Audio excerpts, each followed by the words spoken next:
This episode of Limit Break Radio is made possible by our generous Patreon donors, including Mars Angel of Belmung, Varya Kimon of Behemoth, JDO of Excalibur. Thank you so much for your support. If you want to support Limit Break Radio, visit patreon.com/limitbreakradio. From the makers of Lords of Verminion, Lords of Verminion Go, and the critically acclaimed Lords of Verminion Go, the card game, brings you the next hottest installment of the beloved Lords of Verminion franchise, Lords of Verminion Go, the card game, Moon Adventure X. Explore a brand new region known as the Manto region in this thrilling handheld adventure. Relive your favorite card attacks in glorious 2D animations in thrilling turn-based RPG action. Find and discover 150 new minions to add to your collection. Trade, battle, and collect with your friends. Lords of Verminion Go, the card game, Moon Adventure X is now available in 2 versions, Grimy Garlean Gray or Shining Scion Silver. Join us for the first ever 2D handheld adventure of Lords of Verminion. Lords of Verminion Go, the card game, Moon Adventure X, Grimy Garlean Gray, or Shining Scion Silver. Only for the Garlean Boy Go. Now you're subjugating with power. Garlean power.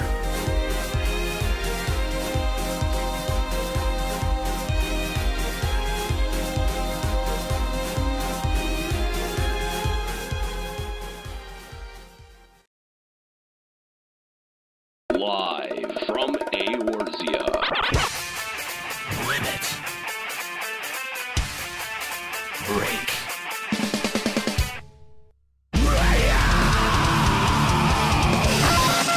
With your hosts, Aniero. Now behold the horror you have wrought.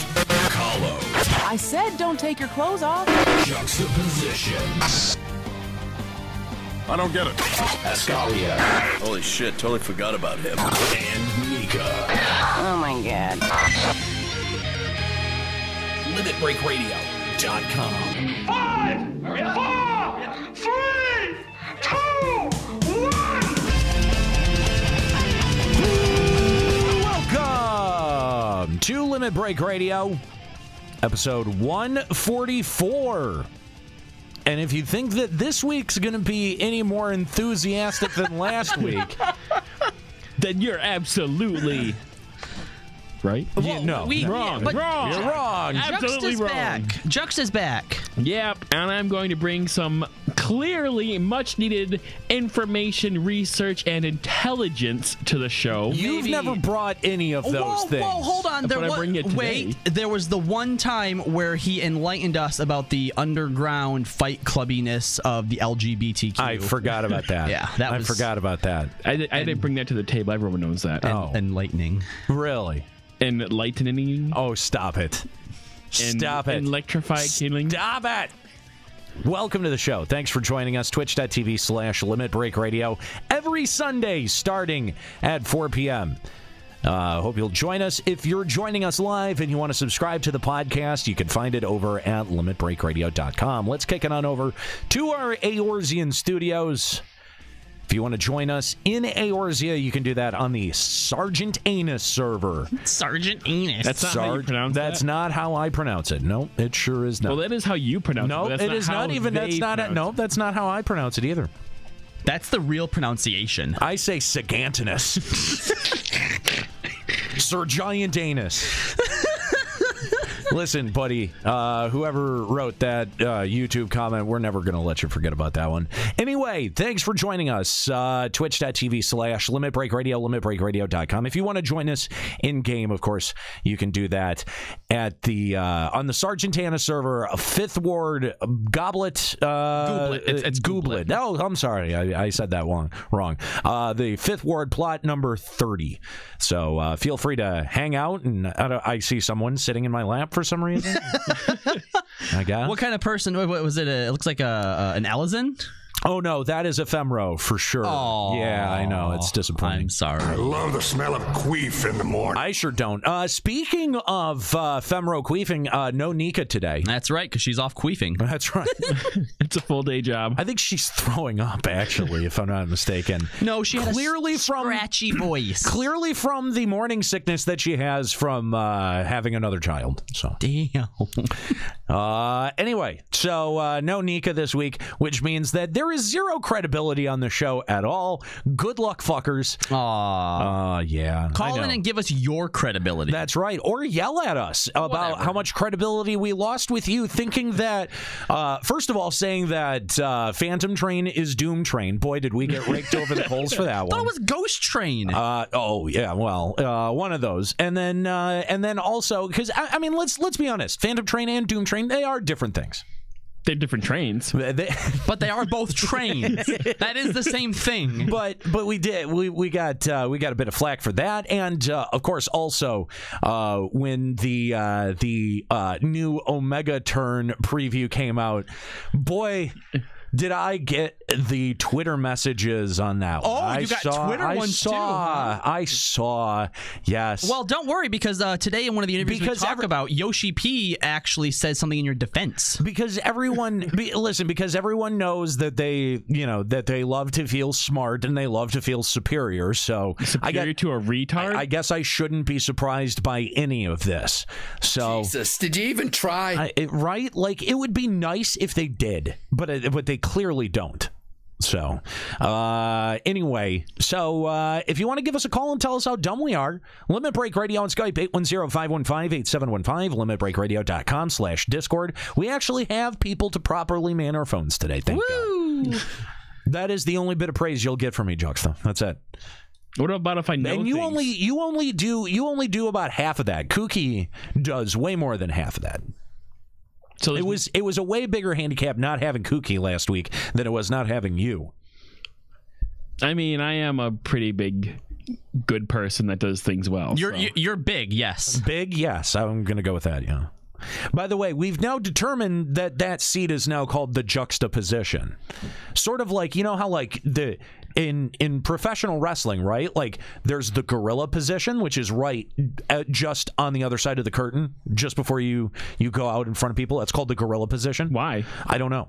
Just what they call it. That's just what they call it. Now, your seat over there is now called the juxtaposition. Something else that we noticed, because I've been over there, the past 2 times that you haven't been here, is apparently Aniero used to feel sorry for you being cramped over there in that little space. I'm not cramped at all. But when I was over there, it's actually pretty roomy. Yeah. Yeah, it is pretty roomy. Well, I don't feel cramped at all. What are you doing scratching up my walls and scuffing up my walls? There's foam there. It's fine. I know now there is. Yeah. Because I covered all the scuffs. Because I put the foam up there. No, you didn't. Oh, you absolutely did not. Well, I gave you the idea by scuffing up your walls. You're welcome. That's not where the idea. The idea is it comes from a necessity. No, it's not to save the walls. That's why we have so much foam up everywhere. No, it's not. Wait, what? Do you think I'm bubble wrapping the studio? Just in case we scuff it up. No. Bubble wrap would be better. It'd be more fun. What do you Can you get bubble wrap? Do you think we're gonna throw things up in the corners? Do you not? No. What do you throw up in the corners of your room? Food mostly. Wow. Oh my gosh. What?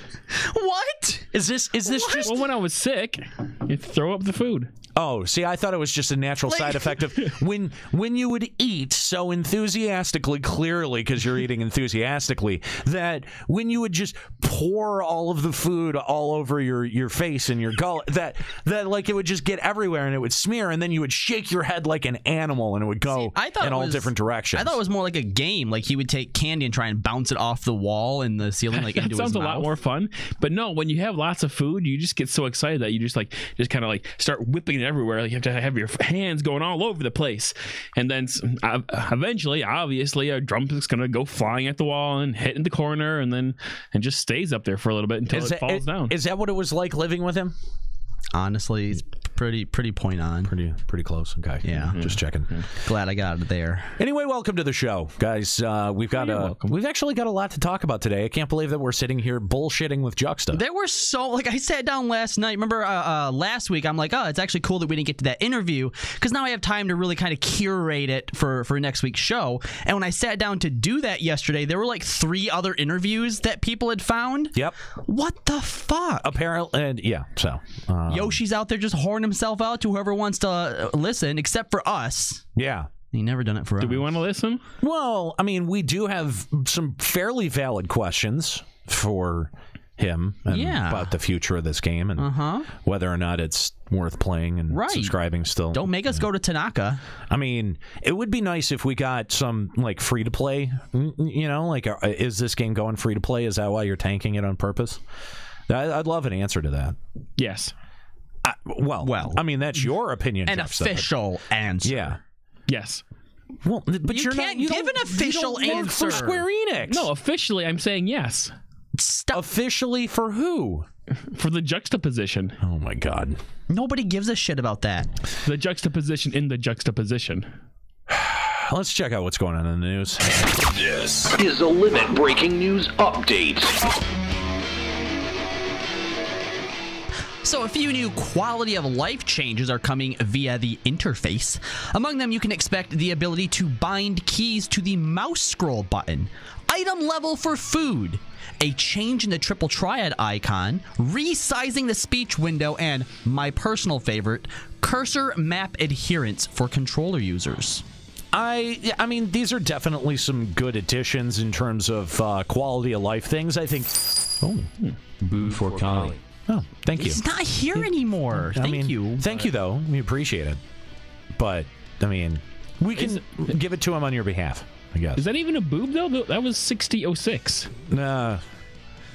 20 less for the boobs. Maybe the 6 is just a lowercase boob. Or B for boob. I mean, it's still boob. The boobs are sagging a little bit. A little bit. Just a little bit.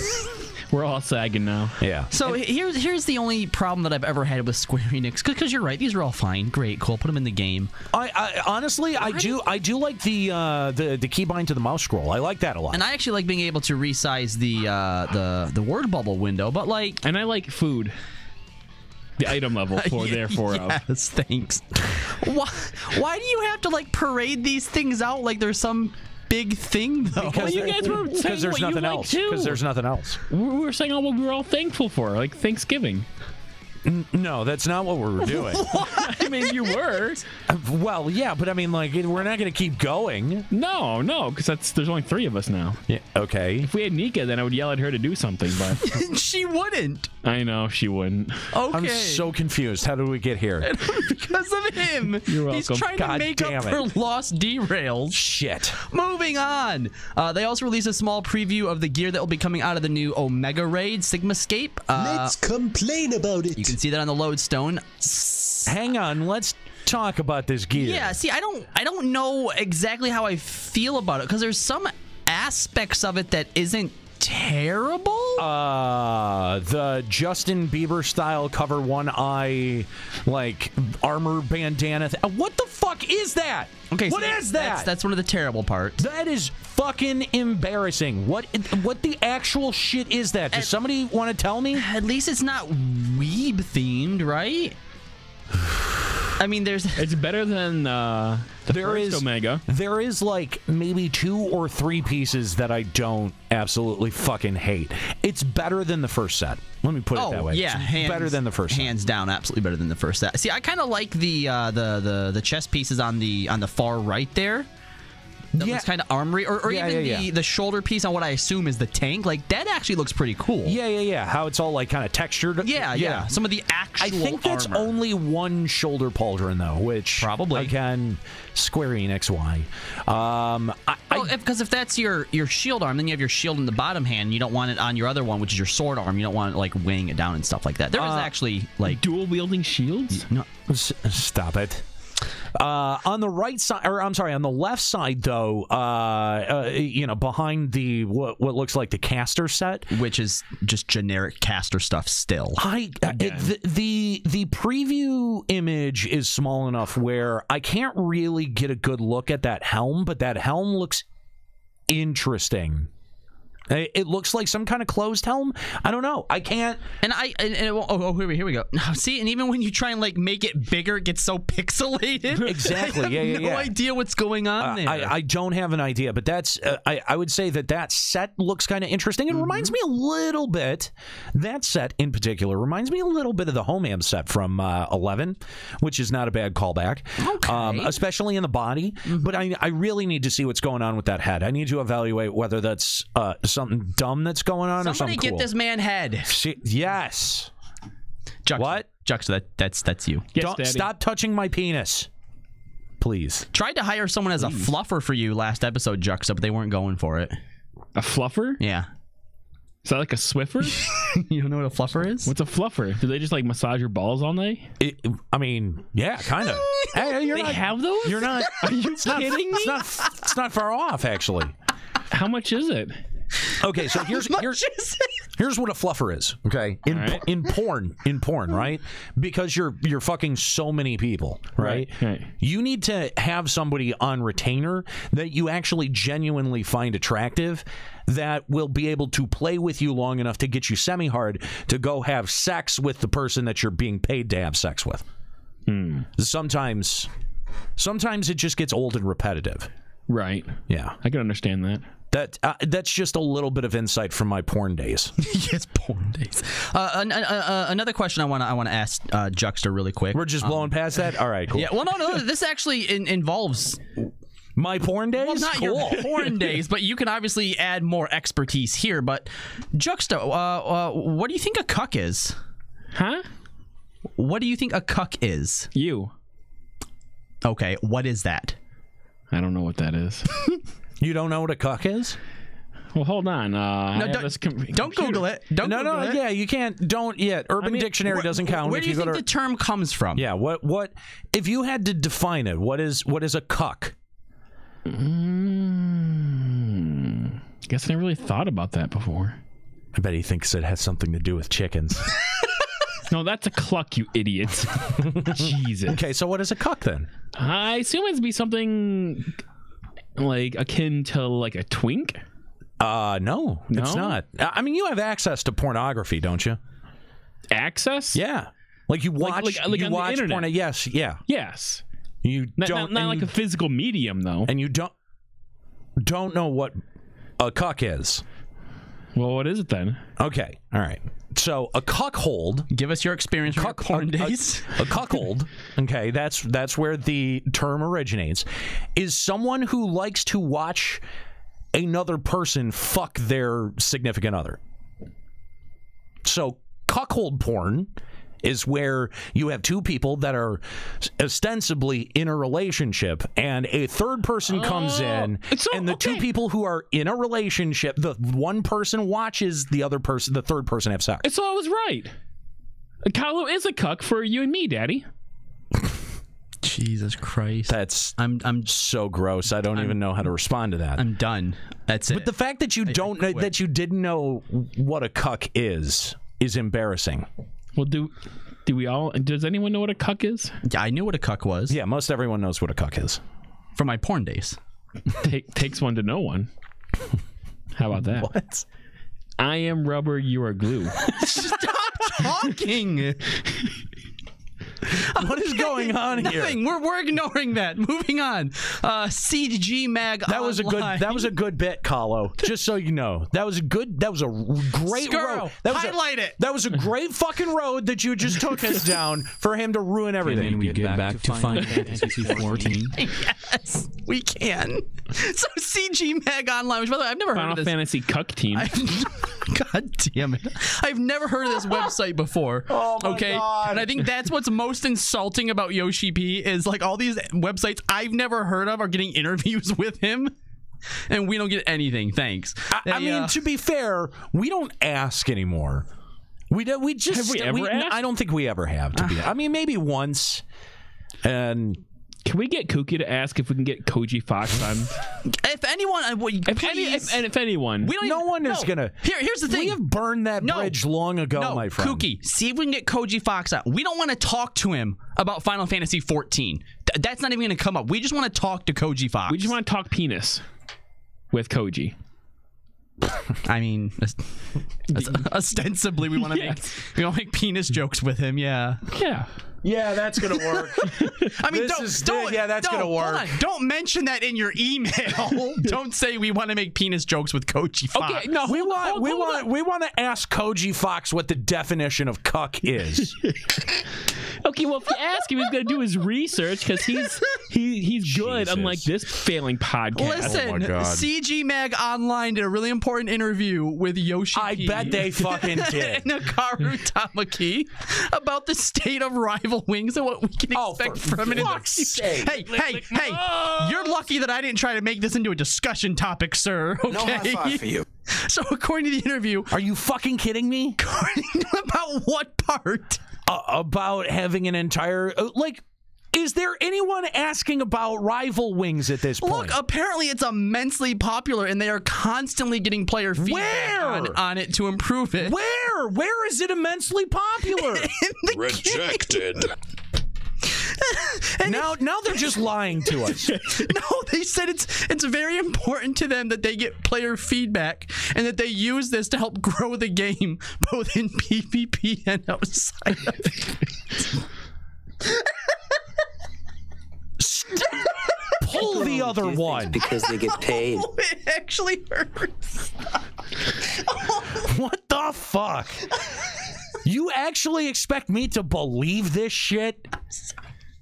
Hang on. We spend a week. Nobody watches this for 14 anymore. Yeah, no, you're fucking. That is 100% right. If that wasn't 100% clear by last episode, it is now abundantly clear. Okay. Now they're just lying to our face. Please, in the chat room, please, I beg you, if you do Rival Wings on a regular enough basis to want an actual question answered, speak up.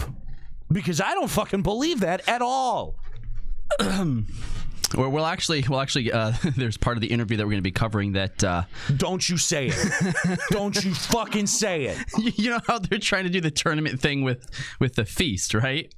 The esports? Yeah, they're trying to make it esports. Well, they know that they can't make it esports. Like that's not something you set out to do, but they did say.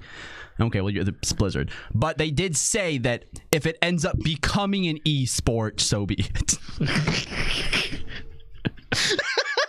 Wish we had cameras on right now. No, they didn't. Look, we have another news story. No, wait, no. What? Did you just trigger yourself? I am full on triggered right now. What? Sometimes happy accidents happen. I think that's what Square Enix doesn't have the right to even say the word esports. Well, technically they didn't. The interviewer said the term. They should have. They should have never answered that question. Boy, did they look fucking sarcasm. They look fucking so stupid. Where are they going to hold a Rival Wings tournament outside of FanFest? Legit question. Not Rival Wings. Any PvP, any Final Fantasy XIV esports. Where the fuck are they going to have that? Yeah, where are they going to put it? Get him, Daddy. Where are they going to put it? Where they had the Dissidia tournament. Hang on. Where the fuck do they have the WoW tournaments outside of BlizzCon that's actually fucking visible? Where the fuck are they going to put any of this shit? I don't know. This is the dumbest thing I've ever fucking heard. I'm so hard. Blizzard Arena. Where else?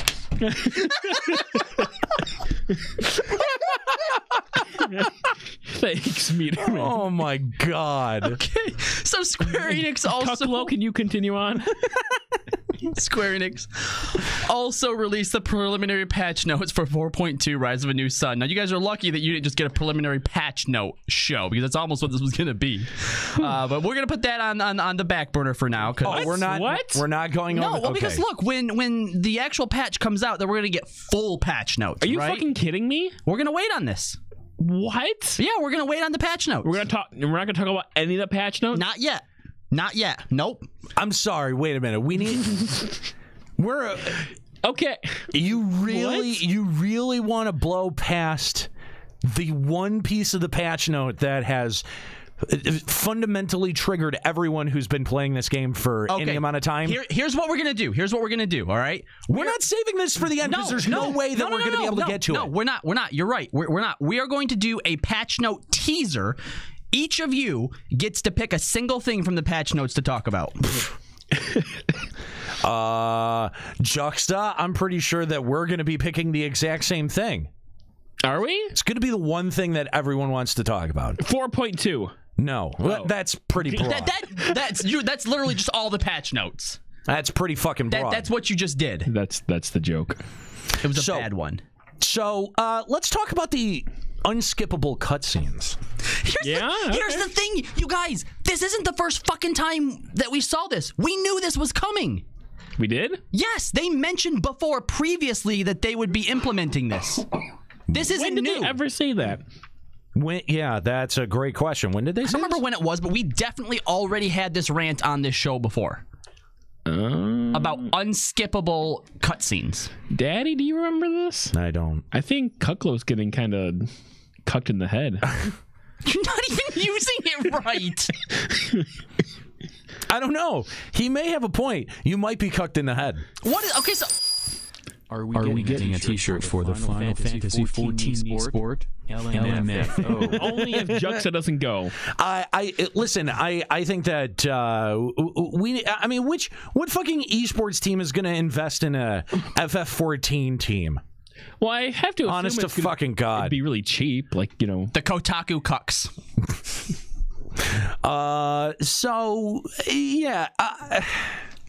All right, unskippable cutscenes. Yeah, I don't know what the fuck you're talking about, Kahlo. Somebody even said in the last live letter they mentioned it, but anyway, so unskippable cutscenes. They said they were going to do something to like fix Castrum and Praetorium. They didn't say what it was going to be. Right. Oh, that's fixing it? This is Square-Enix fixing it. All right, so what was the problem with it? The problem was people weren't doing it. Yeah, so it had massive queue times, and not only that. I mean, wait, whoa, hang on, because it was in the roulette. There's anything that's in the roulette can't have that ridiculous of a queue time. So hold on. So you're saying not even expert roulette, 30 minutes for DPS? I don't know about that struggle because I don't play. I'm not about that life. I need to make sure I am not about that DPS life. Fuck that shit. Life. I need to make sure I have this clear.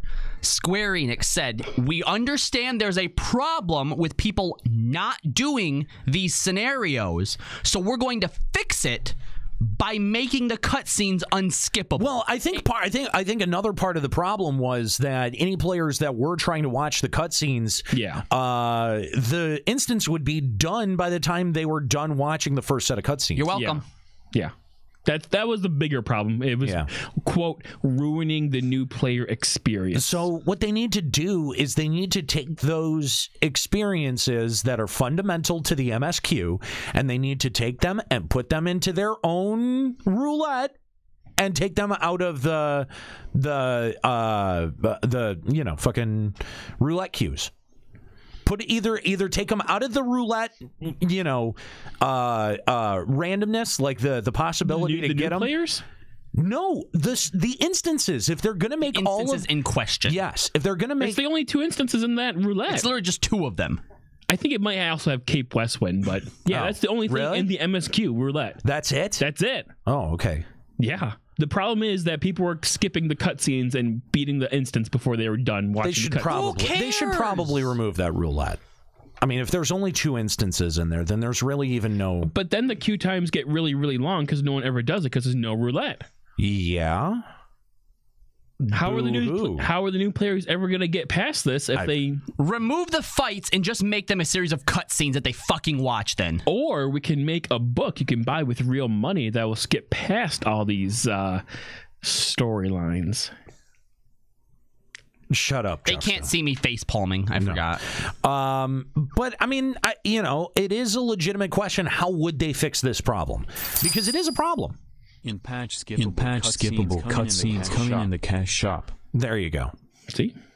But I mean, it is a problem. Like saying that it's not a problem, I think is a little bit disingenuous.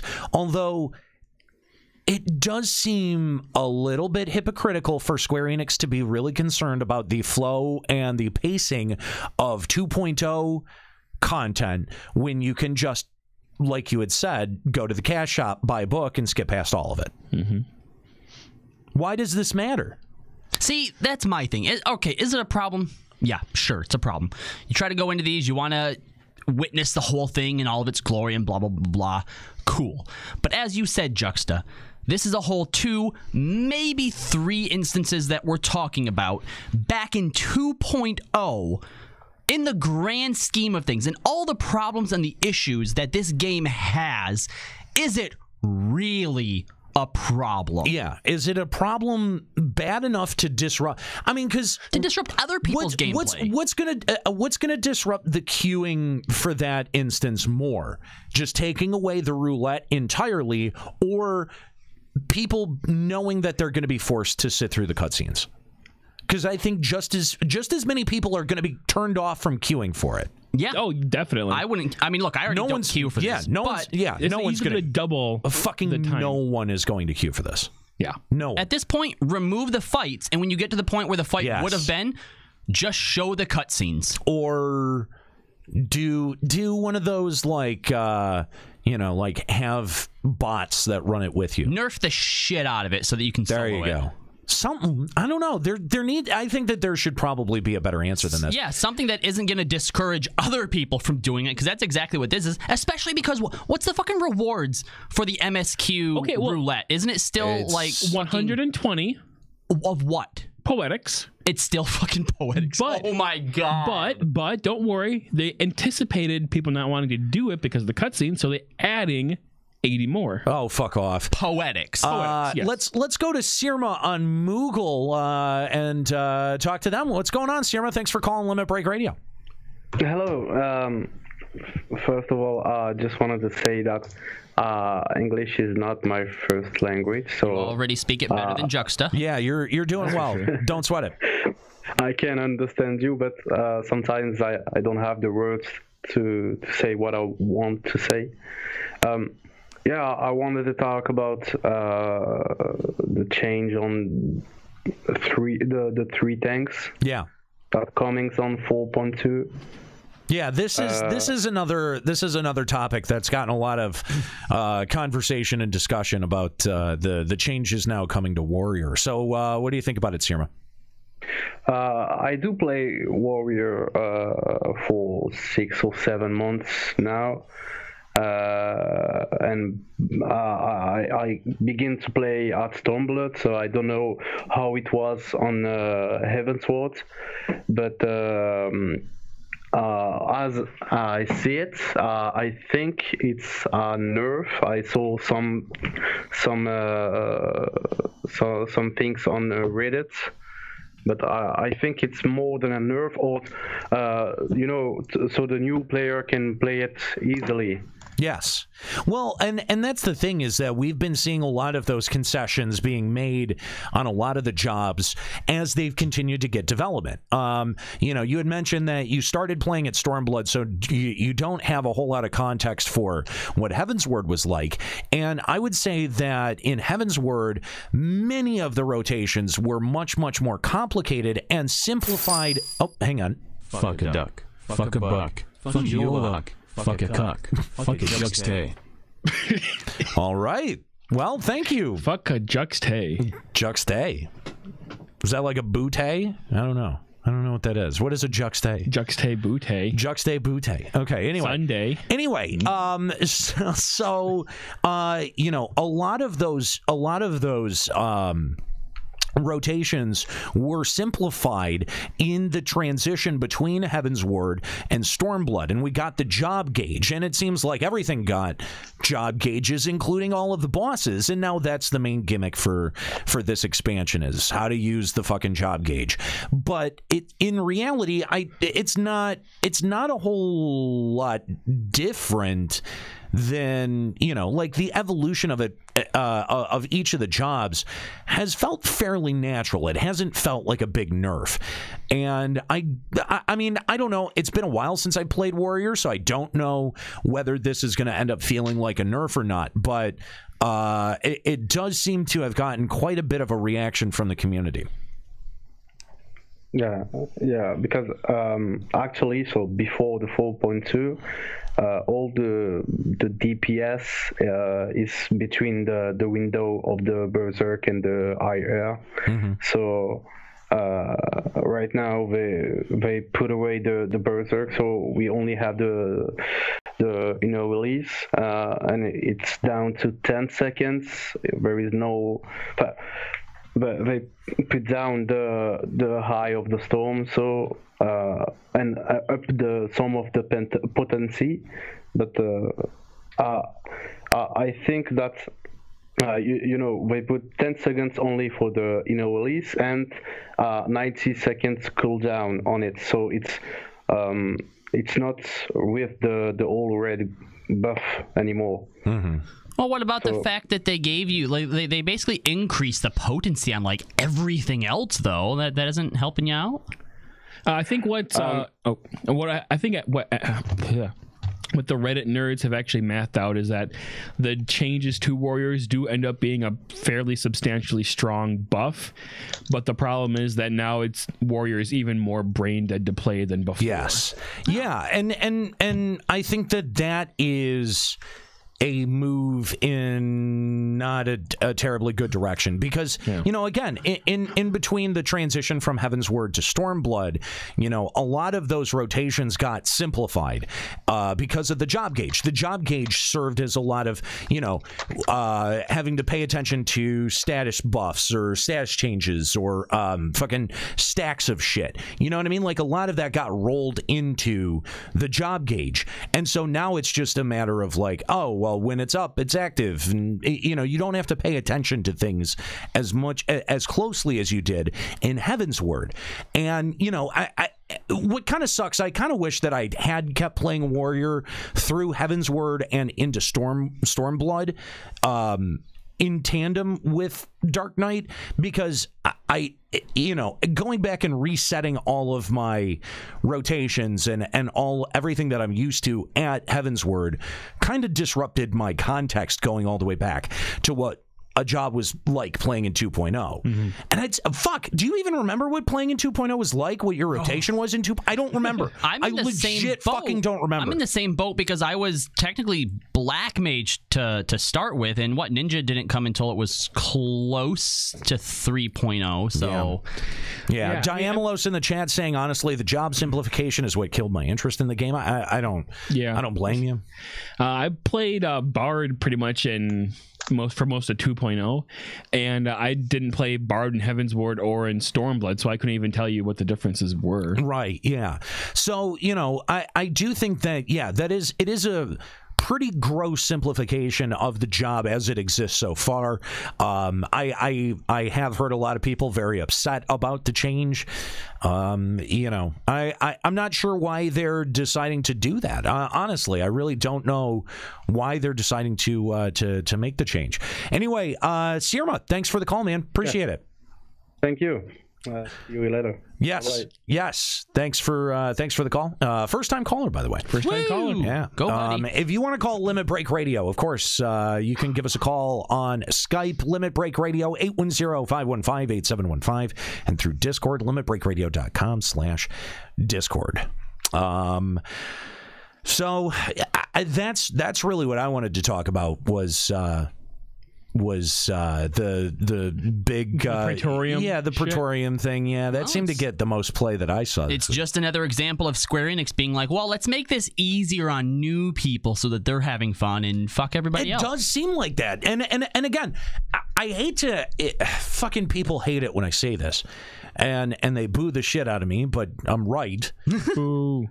Square Enix hates its veterans. Boo! They do. Boo! But they do. Boo. I like how when you were yelling, you looked away from the mic. Good job, buddy. Yeah, nice job. I'm trying a lot harder to do that now. I appreciate it. No, you're welcome. Anyway, I love you. Square Enix seems to openly disdain its veterans and wants to try to create a play environment that is constantly welcome to new people. And do you think they're aware they're doing it? Yeah. I think it's a strategy. I think it's their strategy for the game that they always wanted to be friendly to new players. As he telling us they fixed MSQ roulette and just don't do it anymore.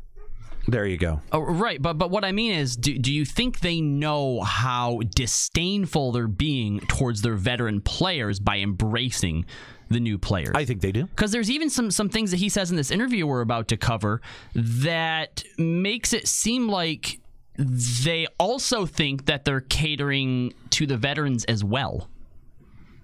Or Yoshi could lie. I guess that's the question. Do you think that they're just outright lying, or are they just oblivious to it? I think that they are trying to create something for veterans, and those attempts in the past have been Diadem, and they've been Deep Dungeon. And one of them worked, the other one did not. And the reason that they fundamentally didn't work is because they didn't incentivize them properly. We said that. We said that from the time that Diadem was active content. And I think that they're going to try again. And I think it's going to be with Eureka. But I think that Square Enix, and specifically this development team, either doesn't have the context, doesn't know, or doesn't care enough about what veteran MMO players want to be able to get it right. See, I'm actually going to agree with that, because when you're a newer player, I don't think that the rewards are as important to you, right? That's why we see a lot of vanity pets, a lot of mounts, and like some vanity gear, because that's what I think the casual players want, because it's something they get to play dress up with, they get to look cool, they get to, prounce around in it and whatnot, and prance, whatever. When it comes to veteran players, we want harder content, right? Which Square Enix has been trying to give to us, but I think something that they're leaving out of it is that it's not just about the difficulty of the content.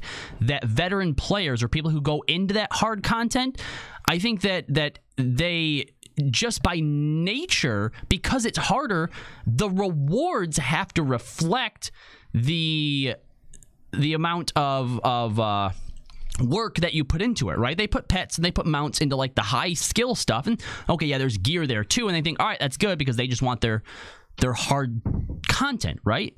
And I also think, based on some stuff we're going to cover in this interview, that Square Enix thinks that the amount of time that they put into developing something is in direct correlation to how much time we as players will get out of it, which is why we only get like one ultimate fight or 4 boss fights in a raid. It took them a long time to develop that, so we should be able to play with it for a long time.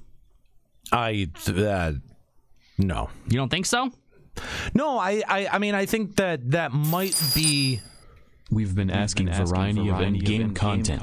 Not just one set of end-game stuff. No deface. Sad face. There's more content for new players than veteran end-game players. Yeah. I mean, I think I don't know if it's just open hostility or if it's ignorance at this point, but it's just I don't. It's clear, that's for sure. Yeah. To the players anyway. All right, so let's get into this interview. Well, before we get into the interview, let's go back to our phone lines and talk to Diamelos. What's going on, Diamelos? Oh, fuck this guy. You cut out for a second, so I didn't know if you'd actually had said anything. What up? So, from day one of 2.0, I have called 14 Final Fan Service. They've been hitting those nostalgia buttons basically back to back since the relaunch of 14. Yeah. My biggest problem with current Omega, yes, the whole, this is a story that it's creating the characters from, is lazy narrative, but the biggest problem is lazy implementation. If they actually took the time to make a dungeon, like remake those old like in-game areas from the old games, but in 3D with, flickery VR stuff all over the place or whatever, it could actually be a good event, even if the storytelling falls flat. Well, right. And well, hang on. And I actually was discussing this with Fusion X of Gamer Escape on Twitter earlier this week, and he brought up an interesting and important point, and I thought it was a very good point, and I thought he was 100% right, that the reason Omega is playing so hard on the nostalgia factor was because Alexander flopped so hard. And I was like, oh, that's 100% true. Okay, I understand that. Where they're like, well, we tried something new and we tried something original with Alexander. That didn't work. And Square-Enix, being the company that it is, retreated into nostalgia to try to save, I think, either save face or try to keep people in, because that's the one thing that you're right, that they've always been good at with FF14, has been pushing the nostalgia button. And I think that they're pushing it too much too fast. Well, yeah. And not only that, like, as I sat and I thought about it, the reason that Alexander flopped, I think, was not because it wasn't a compelling story or because it was original. It wasn't a compelling story, but I think that also the encounters were incredibly flawed. The encounters themselves were leagues behind what Binding Coil of Bahamut presented in terms of just environment, in terms of a longer term challenge, in terms of, feeling like a fucking raid. All of it felt like varying degrees of trials. Yeah. Well, the other thing too is I can't even necessarily say or give a break to Square Enix, because just because they hit the nostalgia button doesn't mean they can't do it correctly. We've actually had this very discussion on this show before, where we talk about how Omega's flopping, how Alexander flopped. Right. Crystal Tower was fine though. Crystal Tower was fine. But would it have been? I mean, I think the execution of Crystal Tower was even different because it was an actual raid. Because it was an actual raid, and I was thinking about it. You're right. Rabanasty is different. Because it's an actual raid. Because it's an actual raid. And granted, the trash packs aren't much, but you do feel like you're being taken through more than just one little piece of a zone. And Omega feels so fundamentally unsatisfying because you're not going to anywhere, through anywhere, none of that. Dynamis. Ain Harryar. Wow, the text-to-speak said Ein Harrier correctly. Pretty close, yeah. I feel bad because we got it wrong so often. I know, for so long. Ein Herjar. Ein Jar. Ein Herjar. Yes. Get her jar, and you just fucking ein it all fucking night.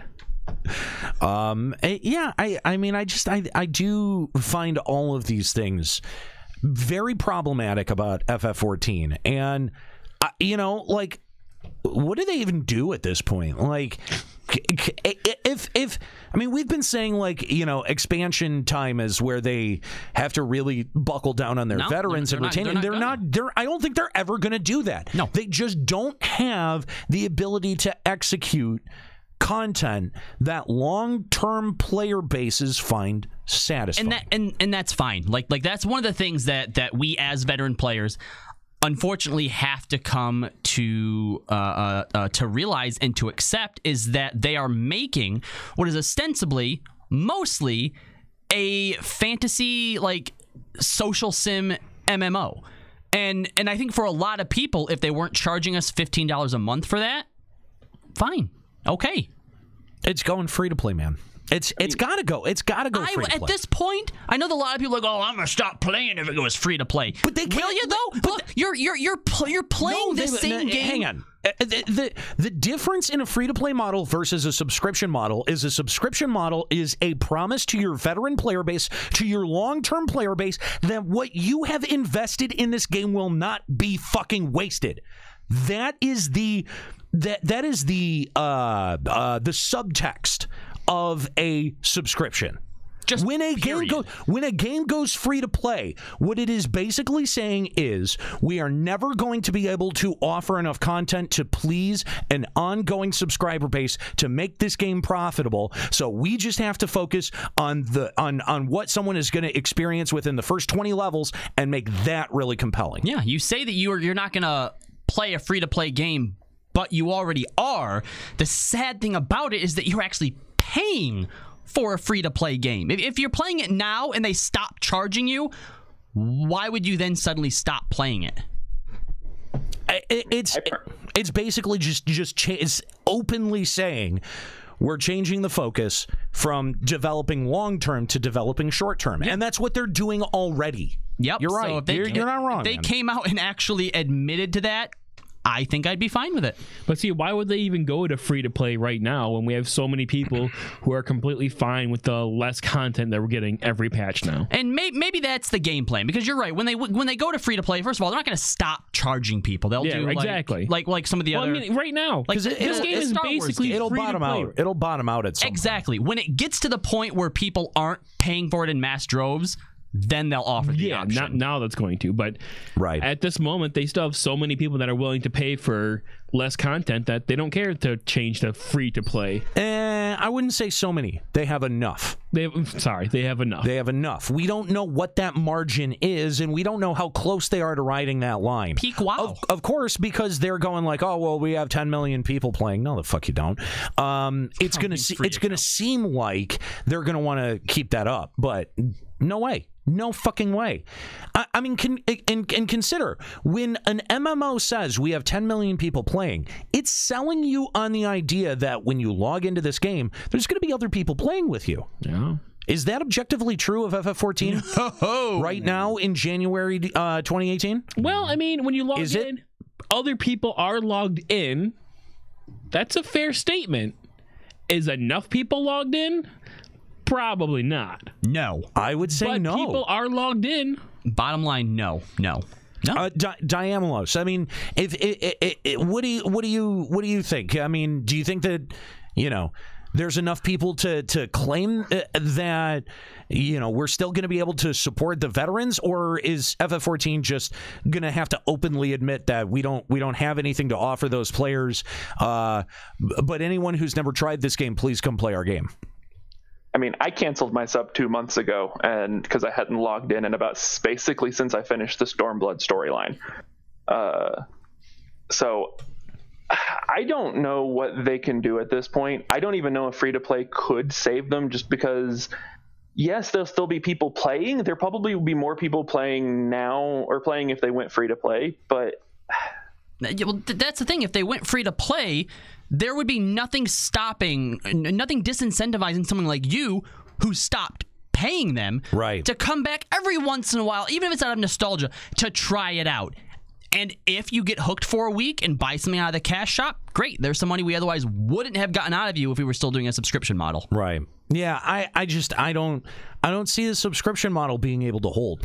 Anyway, Diamolos, thanks for the call. We appreciate hearing from you. If you want to call Limit Break Radio on Skype, 810-515-8715, limitbreakradio.com/Discord. We got Aubrey of Genova hanging on the line, but let's get a little bit into this Game Watch interview from that. Now, a couple of people did translate this, and I do want to mention that we used the translation from Blue Garter. Thank you, Raggins. I don't know if Raggins actually had anything to do with it or not. I don't. Probably not. All right. So right here in the beginning, they're talking about. But he loves the credit for it. So we're just gonna continue to stroke his old ego there. That's hilarious. So they start talking about the newest character that's going to be introduced. You guys want to try and pronounce that? Asahai? Like an acai berry. Asahi. Is that like an acai berry? Isn't that acai berry? It's an acai berry. Is it? I don't know. I don't know how hipsters say things.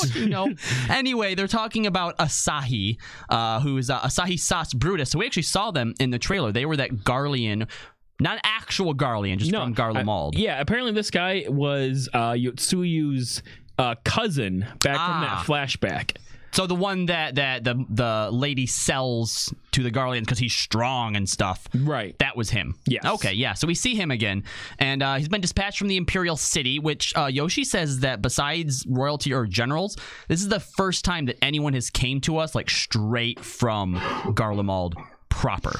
Now, one of the things I want to point out in this particular interview, and I think this is sort of like in defense of us being confused while watching the trailer, is that they say as far as the trailer goes, it didn't seem like they were an enemy at this point. Well, they appear as a companion to you later in there. And Yoshi says that there is a lot of different possibilities and that they wanted the trailer to feel more like a movie.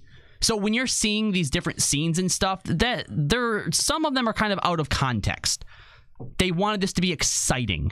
Well, duh. I mean, if you would have read the Reddit thing translation, you would have known that the Ghost Train was actually part of Omega. So it wouldn't make sense for the Guardians to be in Omega. Okay, first of all, I'm going to point out a few things that you said wrong in that statement that started with, if you had read Reddit. You know that that's not going to happen.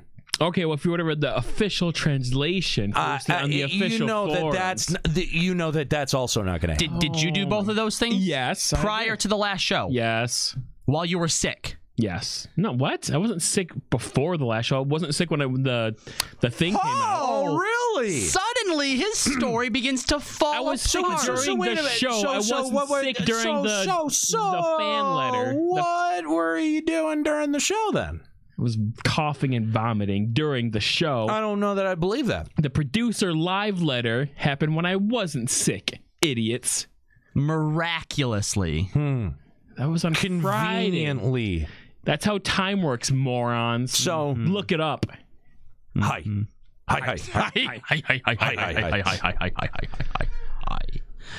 Also, apparently, this is we know that in 4.2 we're going back to Doma, right? Because the last 4.1 focused on the Alamigo story, so now we're back to Doma, which means that the Garleans are just coming back to Doma with us and being all buddy-buddy, I guess. Well, we have a bigger threat to deal with. Of course we do. So we should team up so we can combat that bigger threat. And then when you're fighting that bigger threat, I can stab you in the back. What is the bigger threat? Huh? What is the bigger threat? Omega? Icons? Oh, okay. So, Deus Ex Iconica. Great. Yeah. Great. There's more of this shit. There's this really tall, naked guy out here. He's got like a tiger for a hand, and we're going to need you to fight him. Fucking Christ. Question. Is this ever going to go anywhere? Like, any of this talk about icons? And, like, is this driving to a fucking point ever? Because, I mean, we've been hearing about how the primals are bad for 3 fucking expansions, and the only thing that has happened of negative consequence in that entire time seems to be Minfilia broken. She's gone now. Well, not to mention that's really a bad thing. Yes, yeah, it's kind of a wash. It's debatable. Well, right. The other thing I'd like to point out too is that whenever negative things happen with the icons, it wasn't just because it was an icon. It was because it was an icon that we had already fucked with. Well, yeah, but the icons draw power and aether from the world, so if they stay alive, right, then that would be a bad thing, trademark. Yeah. So, where is this going? Where is this ultimately going to? It's just a big metaphor for the life and death cycle and how everything is unending and just goes on. And Hydaelyn is basically Spira itself. But Hydaelyn is gone. Isn't Hydaelyn as an entity shattered, right? I don't think she is. No, she's still around. I think she's maybe just sick. Has the flu. I thought was the bug. I thought that was part of the whole plot point with Minfilia disappearing, was that like Hydaelyn can only talk to us through Minfilia now. Yeah, and she sent Minfilia or the spirit or whatever. I think Minfilia served as a vessel for Hydaelyn to also go help the Warriors of Darkness, but she's still here. Yeah. But I mean, I thought in the Warriors of Darkness storyline that our connection to whatever entity that is severed, or the entity has it wasn't very clear, but that they're not it's either vastly diminished or it's gone. Yeah, I think Heidelin can't directly speak with us anymore because she's so weak. That's why she had to use Minfilia. Exactly. Yeah. Yeah. And presumably Heidelin is weak because of all of the primal summoning. Right? Yeah. Is that or something? right. Is that right? Doing? Just so what is the consequence of any of this shit? Where is this going? What is this driving towards? It's gonna come to a head with Nothing, the Asians. Like when we couldn't talk to Heidelin anymore, when that thing got like there was no consequence. Where is this going? Anyone? Eventually, Heidelin's gonna die and the planet falls apart. The planet's dying, Cloud. I mean, do we eventually get to become the Planeteers? What the fuck is going on? Dibs on fire. God damn it. Dibs on Earth. You wanted fire. No, he's taking heart. I'm making him take heart. You're taking heart. Shut up. You're Mati and you know it. I get a cool monkey pet? No, you don't. It's Skuro. It's a dildo. It's Skuro. I just imagine Skuro in a monkey suit now. No special effects, just a monkey suit. He's actually bigger than Chris is. He's just like, I fucking hate this, guys. Can we get you? Can we get you like an organ grinder box and shit? Like, I'm photoshopping Skuro into a fucking monkey suit now. This is amazing. All right.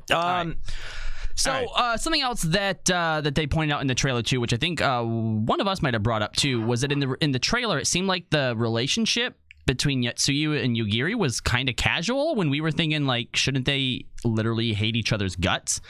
And apparently the only reason they used that scene was because it was easy to understand the scene, so they used it for the trailer, which...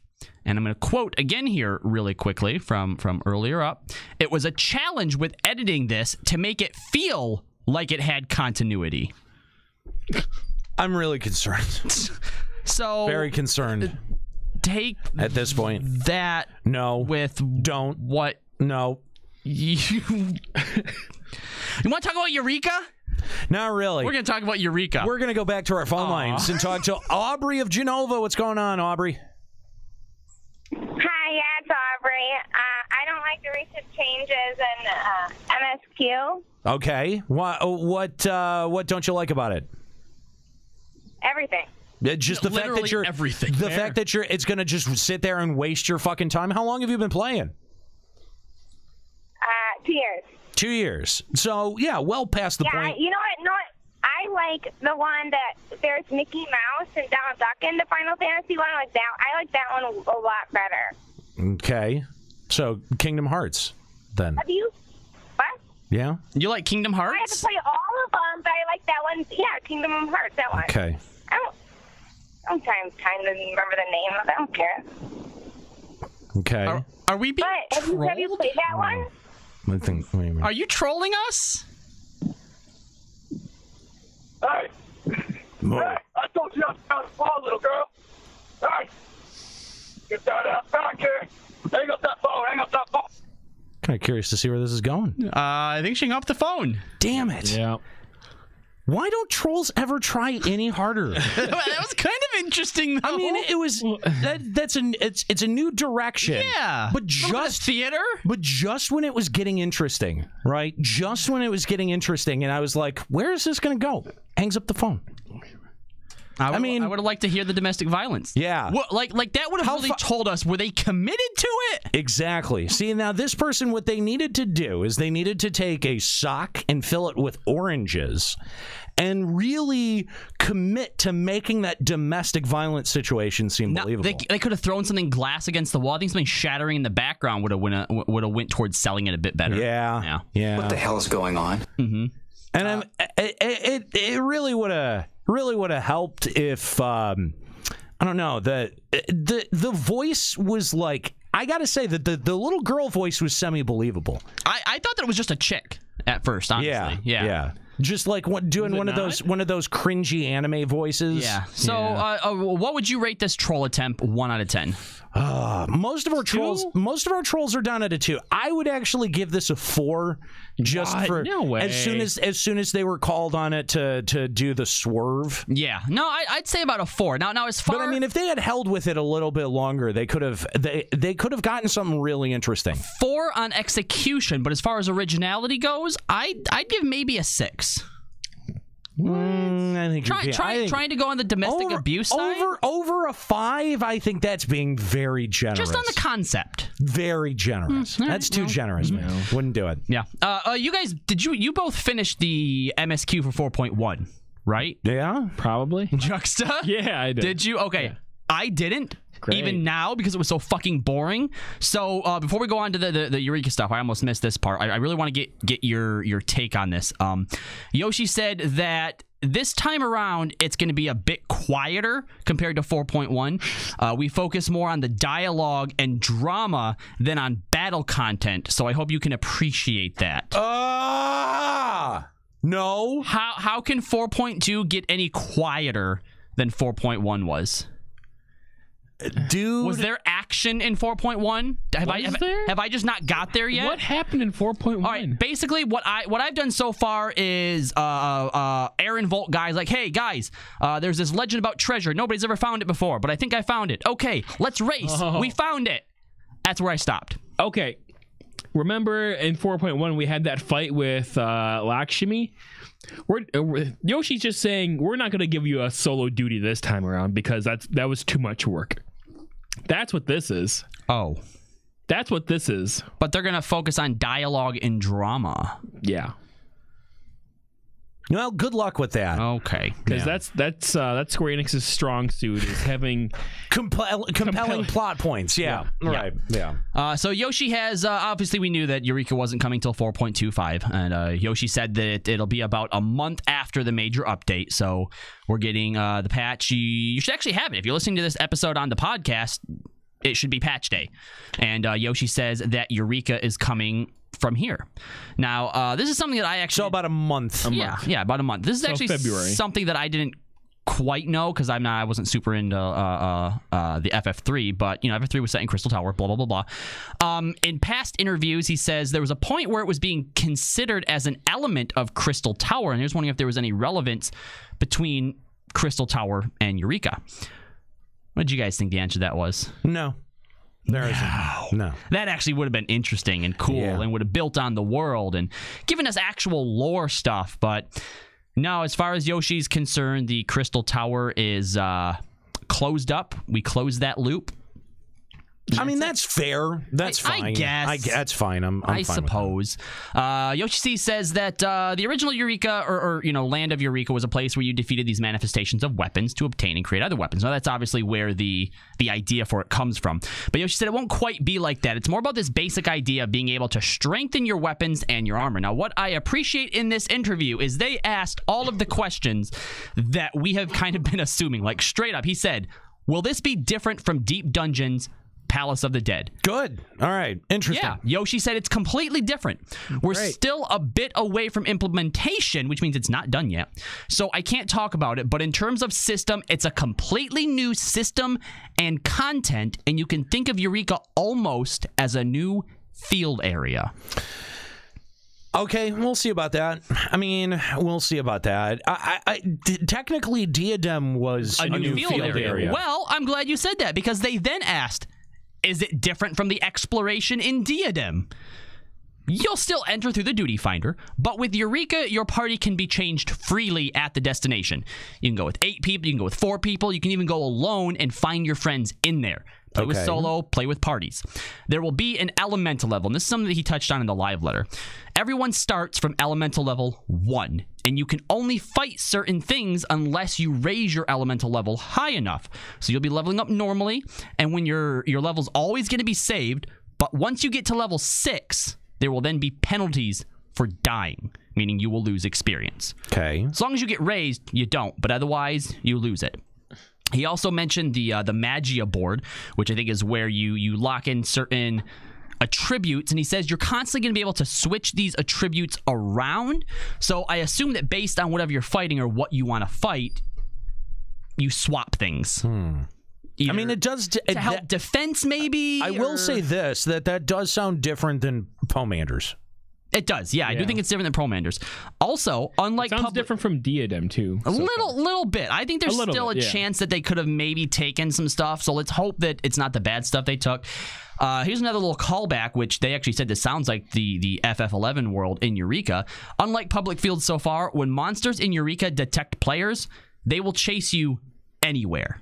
Ooh, okay. All right. Actual danger, it seems. Okay, but then, but again, like, what it sounds like is that they've taken Eureka and they've developed an actually interesting MMO inside of their uninteresting MMO. MMOception.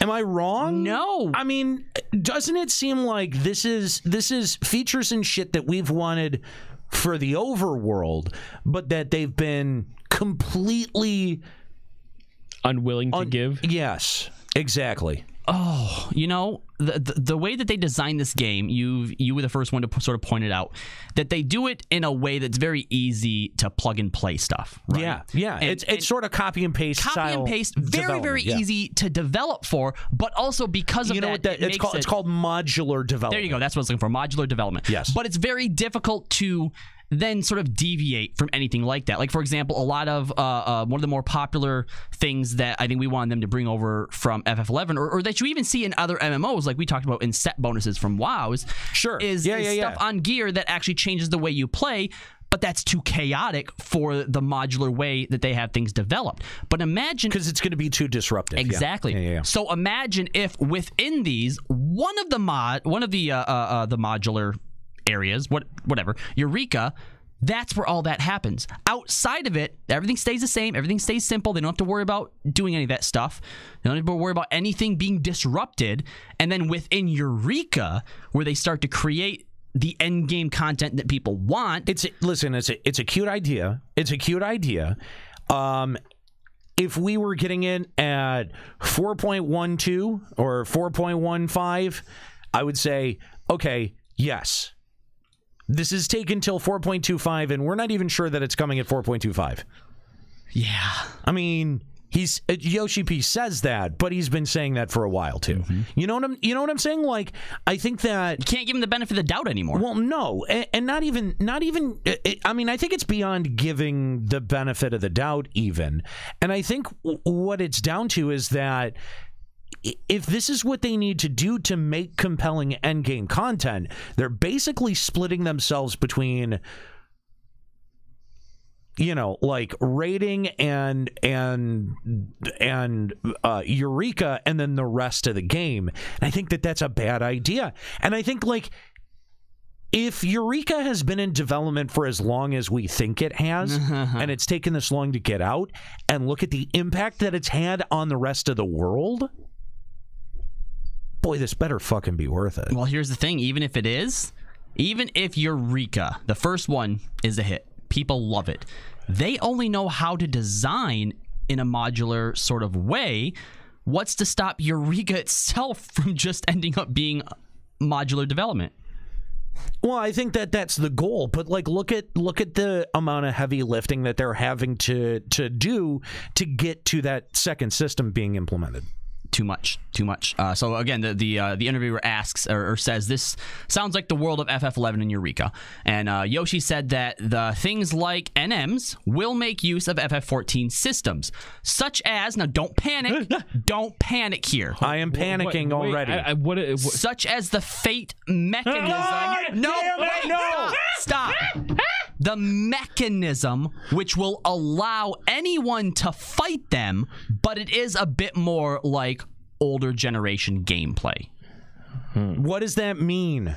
It means that it's going to be an NM, but it's kind of really just a fate. Or is it more like a hunt? Which I think still uses fate, quote-unquote, technology.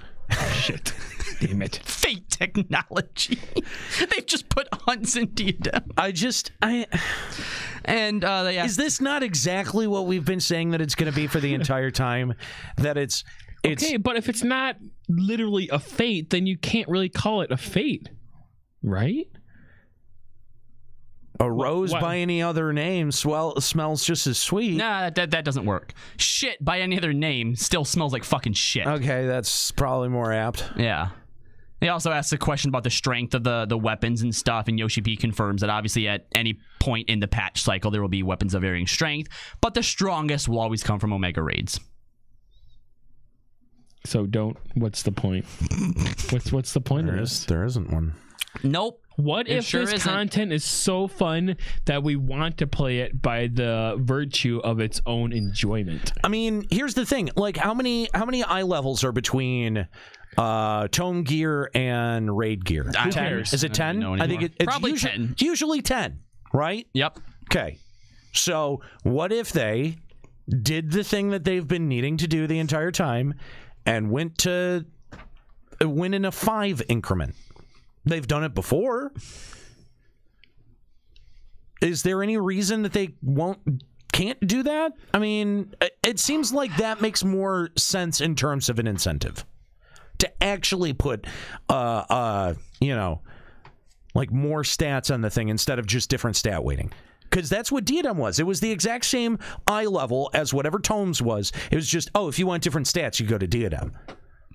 And right? hope that RNG was in your favor. Right. Yeah, which it never was. No. It wasn't. So, thanks, Tanaka. I mean, do you think, though, that they're going to be able to bridge the gap a little bit more meaningfully and actually entice players into going in the first place? No, I think what they're banking on is players are going to come into this because it's new and fun and exciting. We've been talking about it forever. But it's still going to be the one problem that Square-Enix has not been able to solve or even show any competence that they know how to solve it, and that is incentive. I don't think they even know that it's a problem. No, they don't. They don't. You're right. They don't know it's a problem. Demi in the chat says relic weapons should be the best. I've thought that for a long time because of the amount of time and effort that you have to put into them. And I think, this idea that Square Enix started with the first line of relic weapons, that everyone has to get a relic weapon, can stop. We can make the expectation large enough of the player to justify having the relic weapon be better than fucking raid weapons. Can't we? I wish we could, yeah. If they take as much time or as difficult as raids, make that last step seriously fucking steep. Make it fucking unreasonably steep. That way, 90% of your player base gets to the step just before that. And then ease those requirements as soon as you move the eye level on. And I mean, at that same patch. That makes sense, doesn't it? Makes sense to us. Fuck. Yeah. Let's go back to our phone lines. Talk to Meterman of Cactar. What's going on, Meterman? He jumped down. Get back in here. Oh. All right, you're... Juxta. He jumped down. Can you not suck at the phone lines? He jumped down. I didn't do it. I mean, you only took a fucking week off.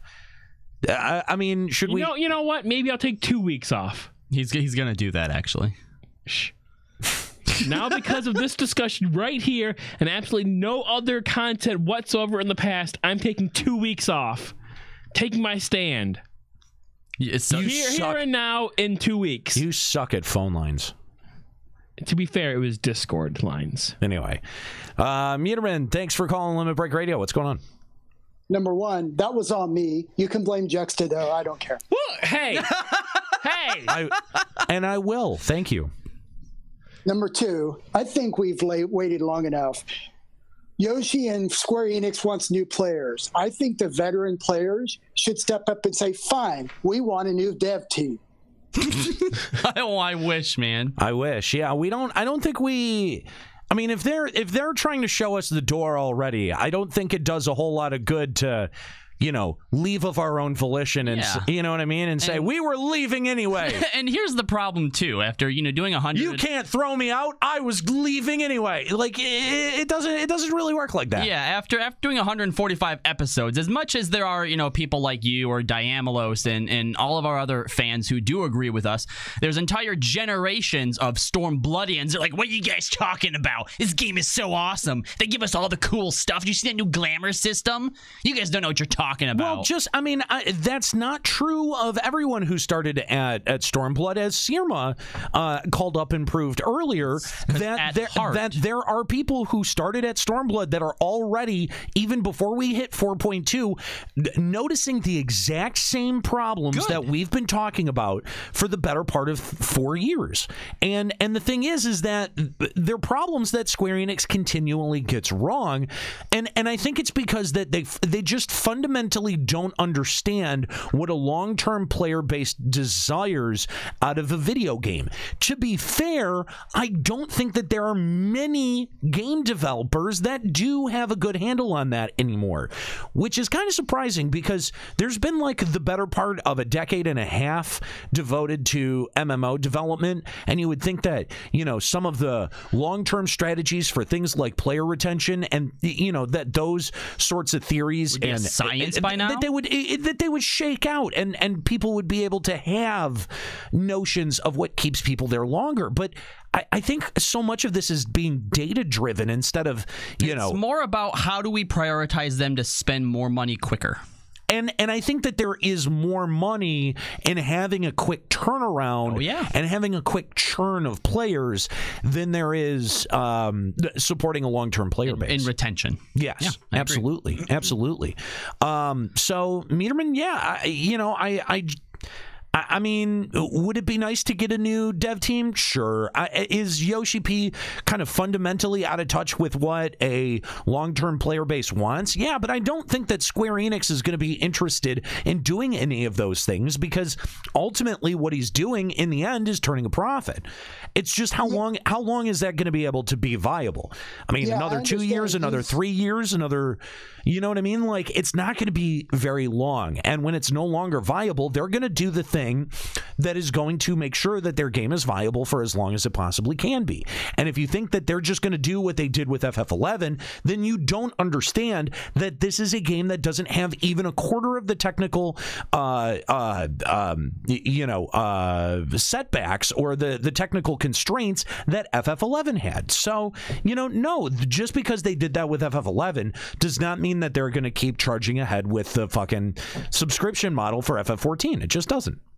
Well, I played The Old Republic right when it went free to play, and I played Star Trek Online, which is free to play. Right. And you know what? I play them. They are theme park MMOs, so it does fit the free to play idea. Tor is a theme park. Star Trek Online is a theme park. Final Fantasy XIV is turning into a theme park. Mm-hmm. And it works, okay. And I understand that Square Enix, their responsibility is not to the players, but to the shareholders. That's it. Yeah. End of discussion. So if it's money, it's money. And I know how we're now just numbers in the money game. Well, and we've always been. Well, but okay. So if I can't throw the dev team out, let's get a producer in there that might try to bring some new ideas to Square that says, here's how we're going to make money, and not by doing cash shop and glamours and crap like that. They don't have to do that, though, because, again, as long as he's turning a profit, there's nothing wrong with anything they're doing. And here's the other thing that we have to come to terms with. Those of us veteran players that are disenfranchised, this has actually been the problem. Like, all right, we came in for 1.0, we hated what it was. So they brought in Yoshi to turn it around, and he did.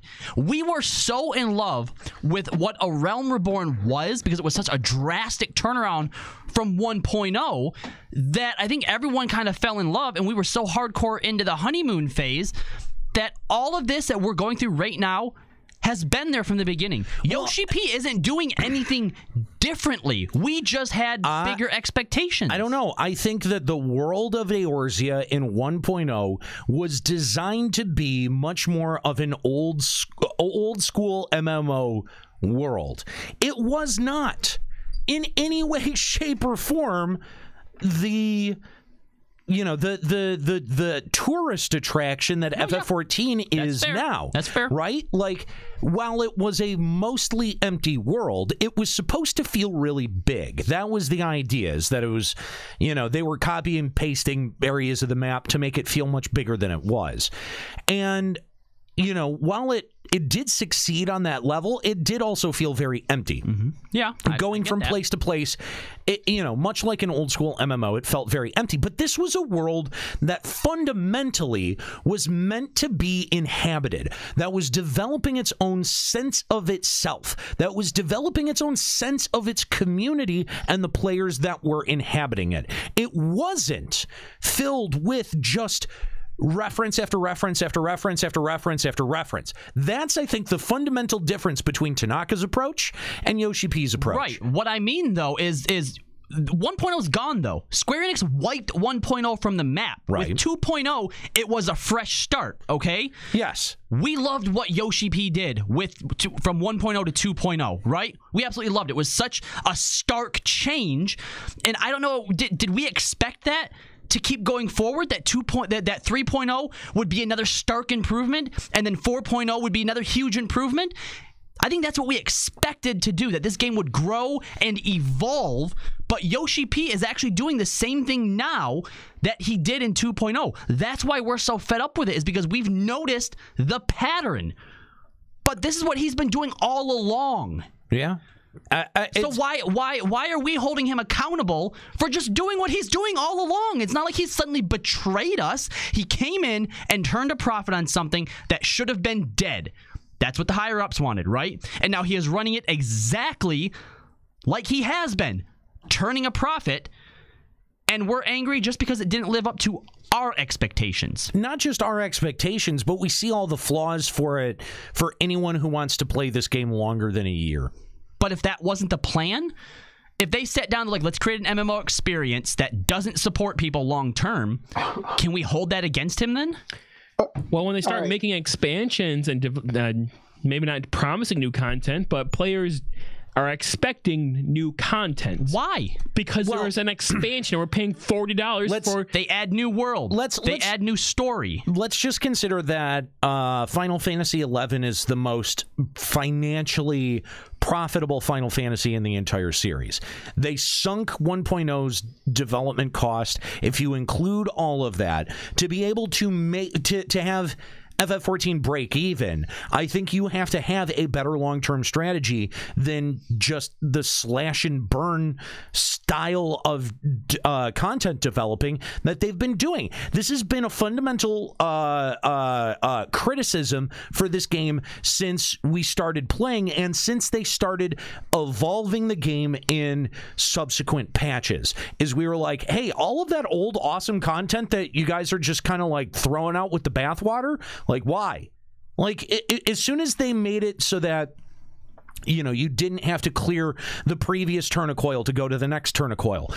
Shit like that. We were like, but that's cutting corners. That's going to make the babies, feel like, oh, they're able to do it too. And that it's just catering to laziness. And people coming back. And no, it doesn't. Yeah, it doesn't. no. It gets people in the door. That's what it does. It gets people in the door to check it out the first time, and then once they're there and they find out that it's all fucking full of styrofoam peanuts, they're just bored and they never come back. When FF14 loses people, it loses people forever. Either you're dropping your sub until the next fucking not expansion, but the next fucking patch, or you're done with the game and you've closed that chapter on something that could have been, much more, much longer term. Yeah, look, but apparently it's working for them. Is it? It's what they say. I don't know what else we can do besides that. I mean, if they say it's working and we can't prove the contrary. Is it? I mean, because I don't know. I was hanging out in Ralgar's Reach yesterday. Pretty fucking empty, isn't it? Pretty fucking empty. I was, and I was like, maybe I'm crazy, and just popped over to Kugane for a minute. Oh, no, Kugane's probably even worse. Kugane's also fucking empty. We've even been hearing it from the big servers like Gilgamesh and from Balmung that even those servers are starting to look deserted, like ghost towns. Right? You're going to find that there's going to be 3 distinct generations of players. There's going to be your 2.0 players, your Heavensward players, your Stormblood players. They're all going to have vastly different expectations and contexts for this game, but at the end of the day, the generation gaps start and stop fairly suddenly, right? Like, there's not a ton of people who, if they started in Heavensward, are going to be able to make it all the way to the end of Stormblood.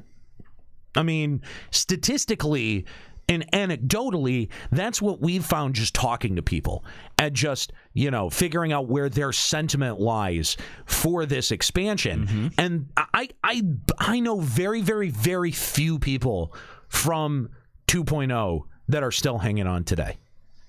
Most of those people have openly quit in frustration. And I think that those generation lines are going to be much, much more obvious. I mean, yes, there are going to be people like us who have been there the entire time.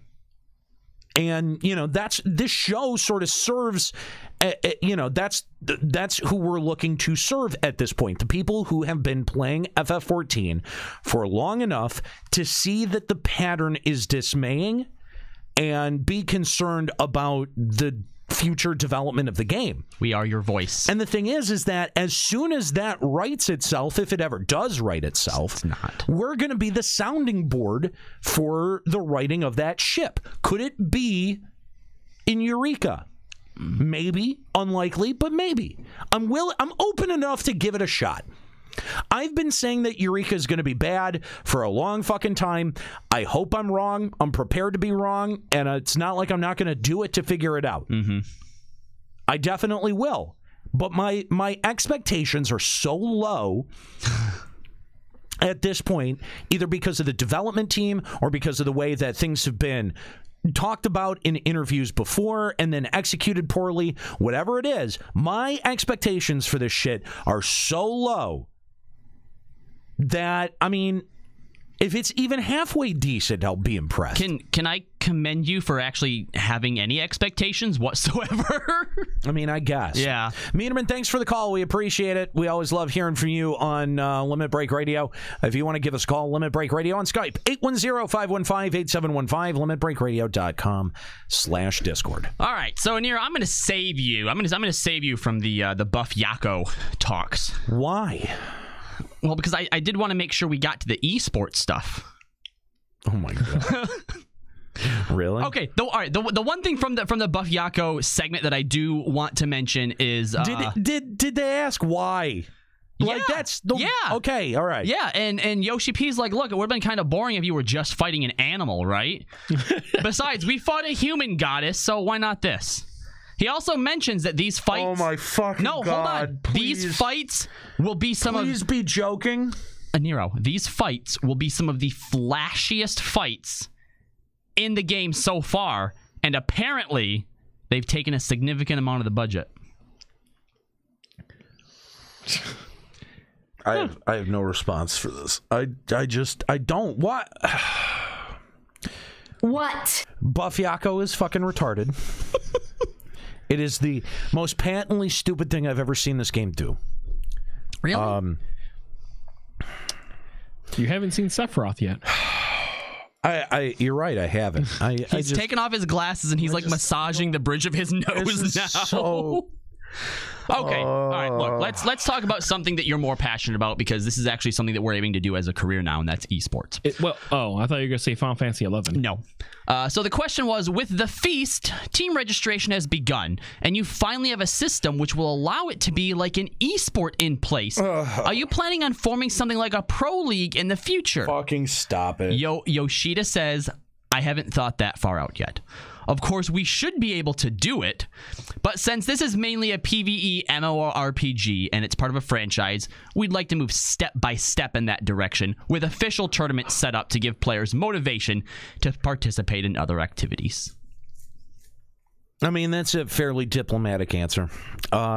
It's never going to be an esport. But he says that it can. It's never going to be an esport. And if they developed it thinking that there might be an offhanded chance that there might be an esport somewhere to form down the line, stop it.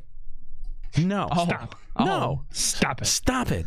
You'll have an easier idea. You're going to have an easier time bringing people to competitive blitzball than you are going to be able to get them fucking queuing for the Feast. For fuck's sake. Okay. Stop. The big juggernaut WoW can't do competitive esports. You think you can roll in here and be they do. There is competitive WoW. There's competitive dungeon running. Yeah, competitive dungeon running. There's no competitive PvP.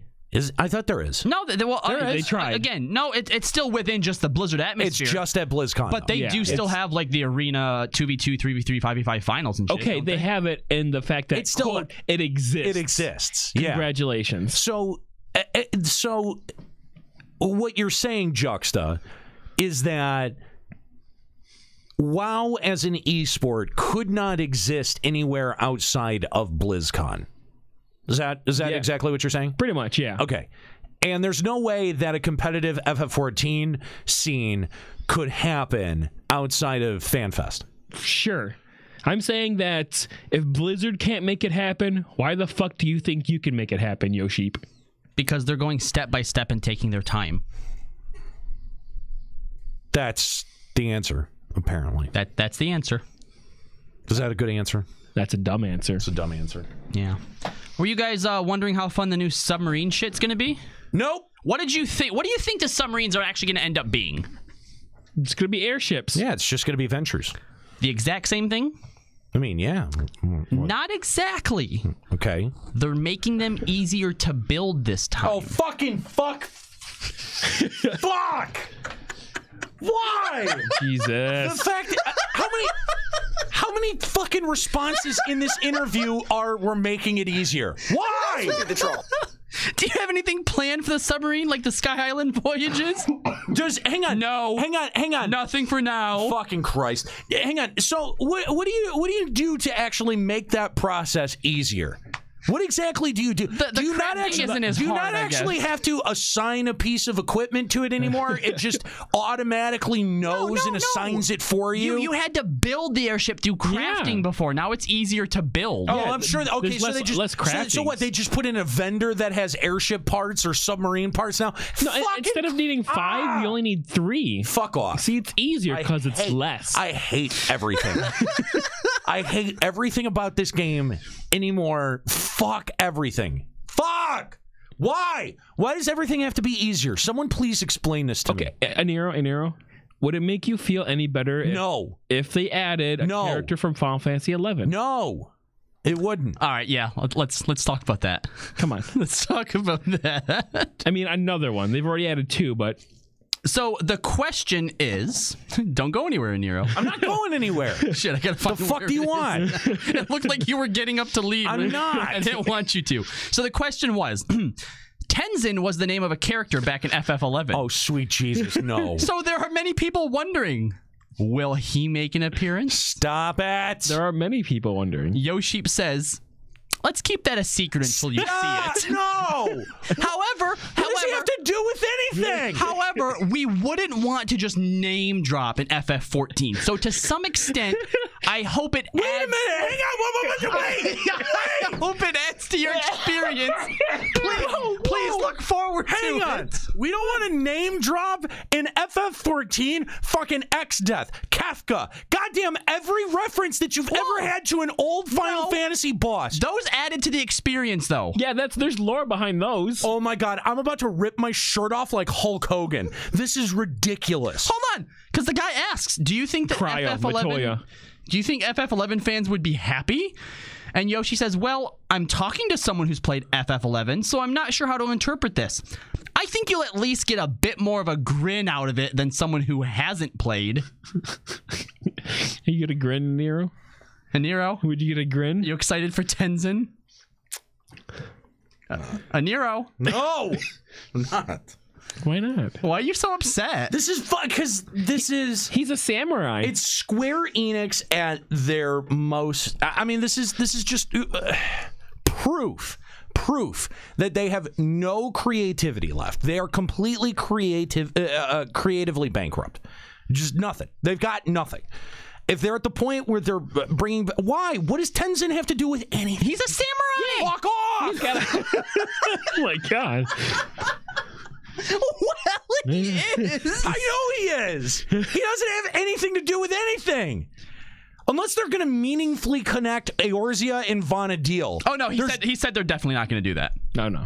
Yeah. So in the FF11 collaboration, Iroha warped from Vana'diel. Is this sort of he says, is that different from the setting of this? And he says, yes, it's different. So Tenzin's not from FF11. No. I mean, he is from FF11. It's a different Tenzin. Yeah. It's more like an 11 Zen. 14 Zen. For Tenzin. For Tenzin. Will you do me a favor, Aniero? No. No, please. What? All right. Please take your pills. When I'm worried about you now. When Tenzin is added into the game and we find out like what part he's in, will you live stream you doing that part of the game? I mean, I guess. Sure. Cool. Sure. It's not. Listen, it's not even like Tenzin means anything to me, but it's the same problem that I have with Kefka. It's the same problem that I have with really all of the Omega, the Omega fights, and I mean, because people were giving me shit about that as well.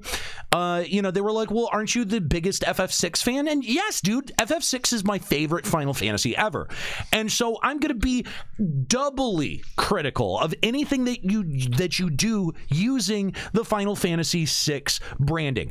Might, as Kefka being a boss in FF14, might more people go back and check out FF6? Maybe.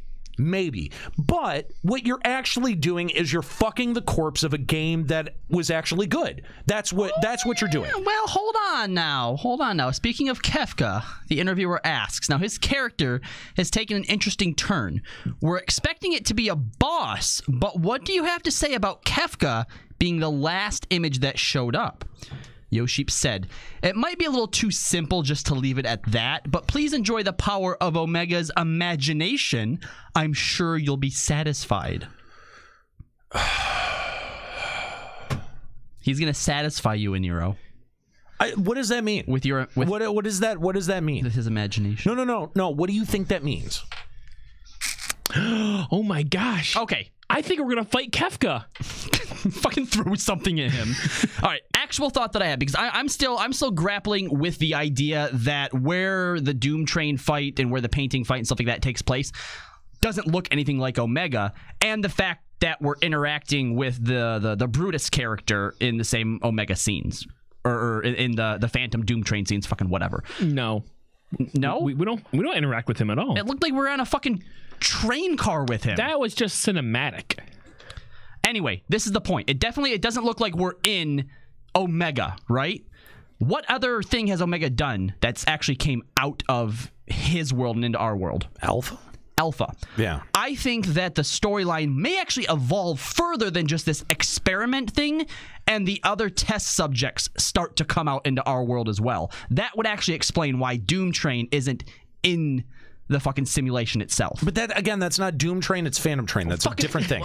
It's a different thing. You know what? That was the one thing that people corrected me on. That I was like, you know what? Actually, that's a good point. No, fucking Doom Train is a GF, is a summon in 8. Phantom Train was a staging area from 6. The train monster. From now on, that's what it is. The train monster. But I like trains. Listen, I do think that you have a point there that doesn't look like that is taking place inside of Omega. However, the other 2 battle arenas that we do see out of it do look like they're taking place in Omega. Did we see the actual arenas? Because you're talking about the Omega cutscenes, and those, if you remember, in the first leg, those were like solo duties that you had to do before you got access to it, right? So it could still take place outside of it, but then you just have to go back and see what fucking Sid and Nero are up to as they're trying to contain... fucking do something with Omega as you're out trying to contain his little fucking babies or whatever. I mean, I don't know. From what we've been set up with in the first 4 turns of Omega, I'm fully expecting outside of that first fight with Phantom Train, I'm fully expecting to stay within Omega. To stay yeah. Dumb. I mean, keep in mind that the Omega simulations they simulate what the area looked like in that folklore. So, like, if you remember back in regular Omega, each circle room looked like a different place. So, right, did it? Yeah. Well, one of them looked like the Dissidia, floating castle. Yeah, it looked like the outside floating castle, and then the second one looked like the inside of a castle, and then the third one looked completely different. Really? Yeah, the third one was Catastrophe, the giant circle nutsack. Oh yeah. That's right. Oh, fuck, and it was dude, like a big black room. Yeah, I haven't done and that. then Halicarnus, the third one, looked like the inside of a castle throne room. Okay, like that I do remember because I keep thinking back to X-Death, and I'm like, we're on a floating platform in what could have just been a simulation of literally anything. Yeah, floating platforms. So yeah, for Omega, each room could look completely different. It would make sense. I think.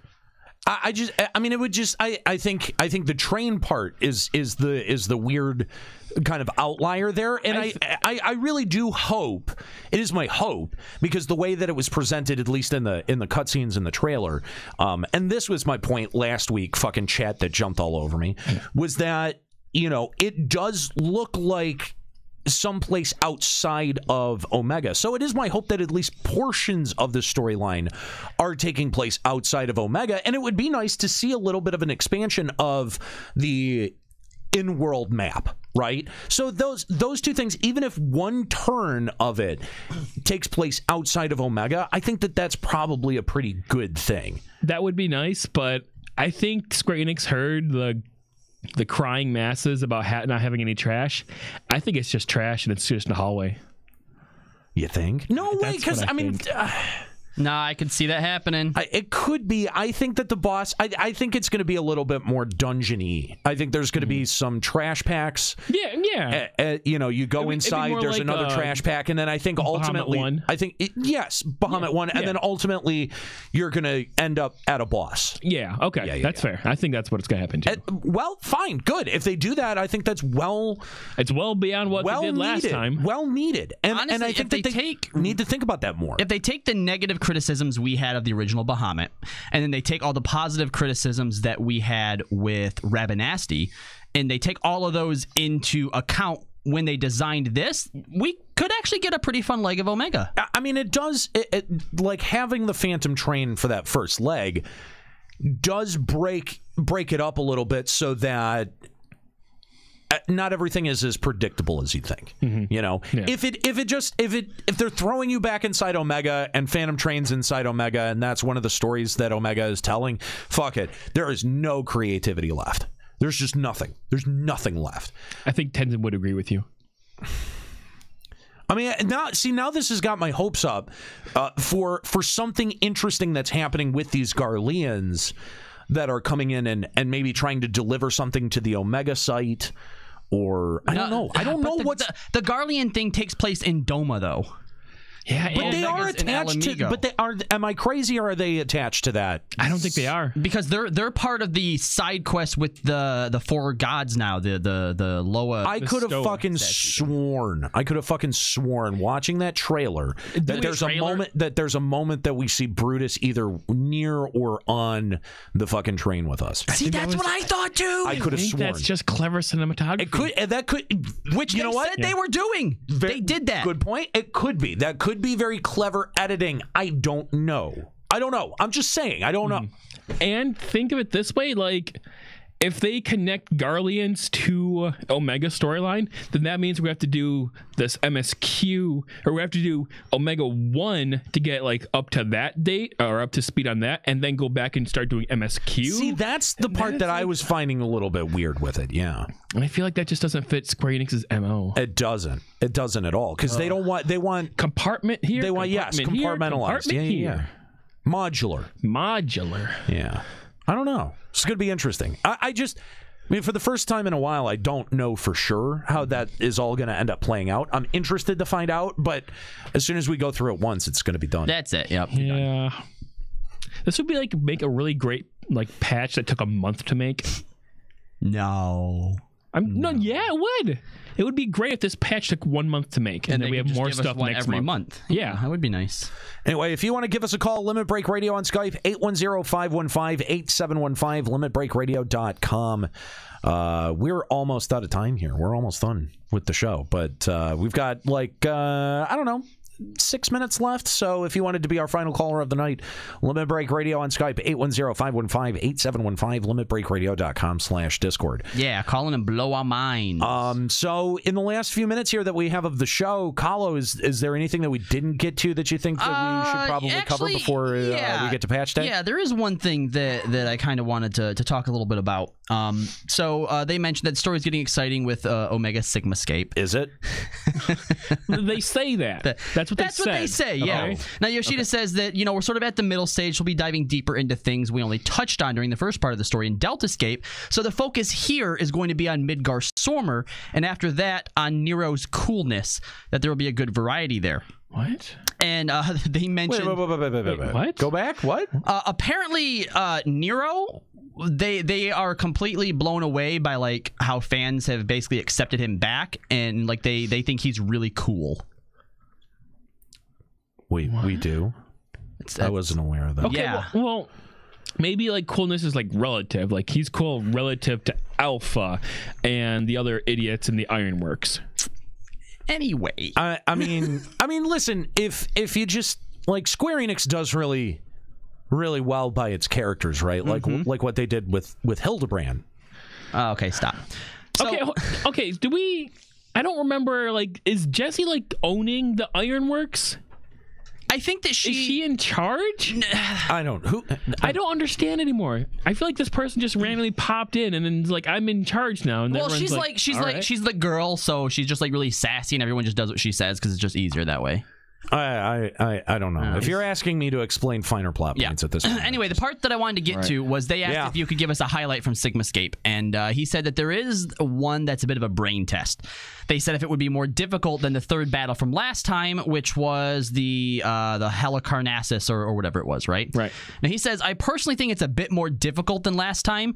The third fight this time is unlike the one last time, but it was fun to develop. So please enjoy it while trying to figure out the mechanics. And the guy asks in the trailer, there was a scene where there was pixel pictures switching around. We saw if it's one I'm recalling. Yeah. It showed like the different bosses and stuff. I remember like that. Yeah. He said, yeah. He goes, so you won't know which enemies will emerge? And Yoshi says, not only that, but it will be even trickier in Savage. And when he asks if there are going to be multiple panels or if he can go on, he says, I want to reveal more, but I can't. Interesting. Well, that might be kind of fun. That might be kind of cool. That would be a nice way to actually get like more Final Fantasy VI bosses into the raid. And a little bit of dynamics, too. Yeah. So I think probably what it's going to be is, every time you go into there, it'll be a different, like maybe you fight 2 or 3 bosses in a row. Kind of like Shiva. And then it like just changes like which boss you're fighting at any given time, so you have to be on your toes. That was one of the most fun aspects of Shiva, because it actually forced you to pay attention. Yeah. All right, let's go back to our phone lines one final time and talk to Satori of Sergeant Danis. What's going on, Satori? Hey, how's it going, guys? Good. How are you? So I just want to make a comment. Since you guys were theorizing about Phantom Train, go for it. Juxta doesn't want to do his homework. Okay. They during the live letter, they showed off the cutscene that gets you into the first fight of Sigmascape, and it does the whole thing where you appear there, you're like phased out, and they phase you back in. So you're in Omega. All right, we're in Omega, guys. So, so no imagine. So it's all in Omega's head. It's all his imagination. He's got such a great imagination. The best imagination, even. I mean, I'm not. He's got to have some crazy processing power if he's got to be able to generate that much land beneath you. I mean, he's got that Titan GTX. Was that a fat joke? No. Oh, okay. Anyway, because he's so heavy, he needs more land underneath him. That's where I thought you're going with it. Satori, thanks for the call. Appreciate it. All right. All right. There we go. So any hope that you had that was going to be interesting was immediately quashed. Yep. Thanks, Satori, for letting him have 5 minutes of hopefulness. Can you even call it that? It was just not even interested anymore. Yeah. But what about Tenzin? No. What about Kefka? No. I really wish Nika was here because she would be super excited about Tenzin. About Tenzin? Okay. Probably. She hasn't been super excited about anything.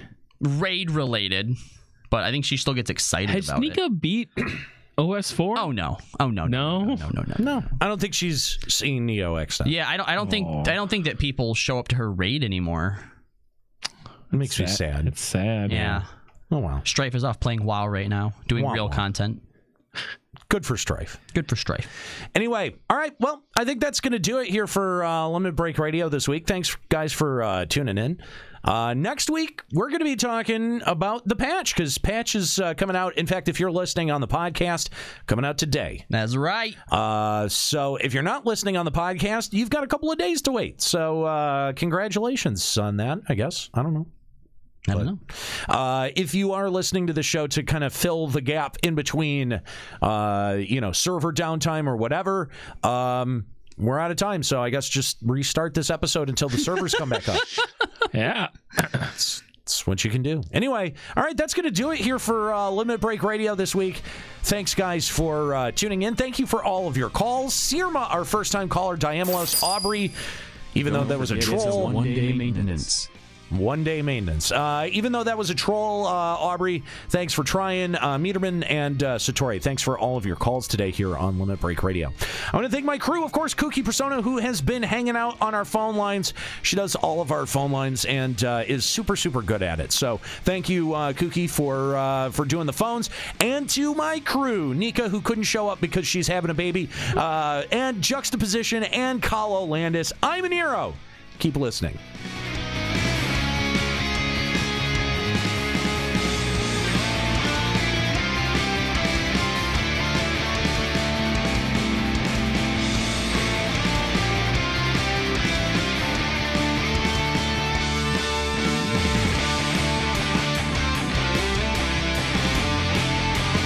Limit Break Radio is a production of LimitBreakRadio.com and Bender Media Productions.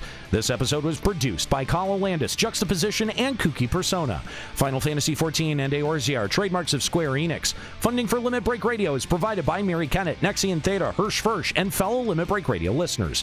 To support Limit Break Radio, visit patreon.com/Limit Break Radio. Opening music in this episode from Daniel Lambie. Listen to Man with the Machine Gun and other great tracks at facebook.com/Daniel Lambie Metal Gamer. Closing music in this episode provided by Husky by the Geek. Listen to this and other great Final Fantasy XIV and video game rock covers and original music at facebook.com/Husky by the Geek. In-game graphics for Limit Break Radio's Twitch stream are provided by Diamond Multimedia. Check out their line of AMD graphics cards and other hardware at diamondmm.com. Limit Break Radio and its hosts are solely responsible for its content.